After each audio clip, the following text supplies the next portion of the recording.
শ্ৰীলংকা আৰু ইণ্ডিয়াৰ মাজত যি ৩ নম্বৰ ODI মেটচ হৈ আছিলে, আজি শ্ৰীলংকা 110 ৰানত জিকিবলৈ সক্ষম হৈ গ'ল। ইয়াৰ লগে লগে চিৰিজটো শ্ৰীলংকাৰ হাতলৈ আহিলে।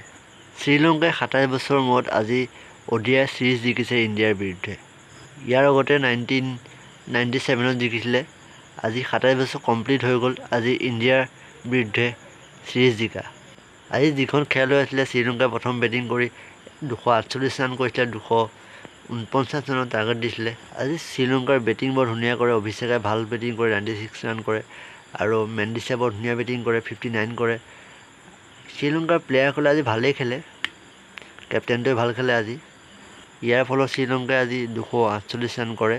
আজি ৰিয়ান পৰাগে ডেবিউ কৰে আজি ODI ইণ্ডিয়াৰ বিৰুদ্ধে ODI ডেবিউ কৰে আজি।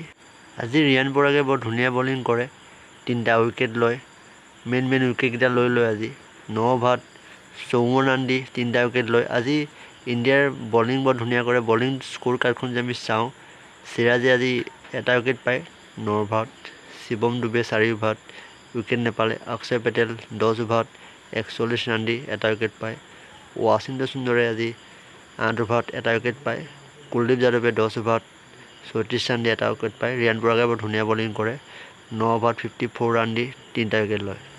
আজি ইণ্ডিয়াৰ বেটিং ভাল নকৰিলে। আজি শ্ৰীলংকাৰ স্পিনাৰৰ আগত কোনো এটা প্লেয়াৰ টিকিবই নোৱাৰিলে। ৰোহিত শৰ্মাই ভালে খেলিলে, ৰোহিত শৰ্মাৰ বাদে কোনো এটা প্লেয়াৰ ভালে খেলিব নোৱাৰে, ৰিয়ান পৰাগে ভালে খেলিব নোৱাৰিলে।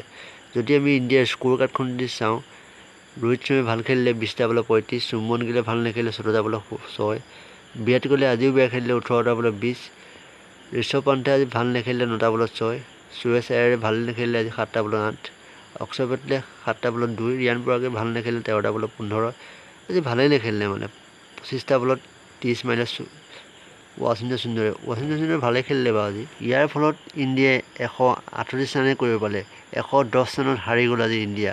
আজি শ্ৰীলংকাৰ বলিং বৰ ধুনীয়া কৰে, শ্ৰীলংকাৰ আজি ৱলে লাগে বৰ ধুনীয়া বলিং কৰে। আজি 5টা উইকেট লৈ আজি 27 ৰান দি বৰ ধুনীয়া বলিং কৰে। ইয়াৰ লগে লগে চেম্পিয়ন হৈ গ'ল আজি শ্ৰীলংকা। 27 বছৰৰ মূৰত আজি শ্ৰীলংকা চিৰিজ জিকিবলৈ সক্ষম হৈ গ'ল। যদি ভিডিঅ' ভাল লাগে লাইক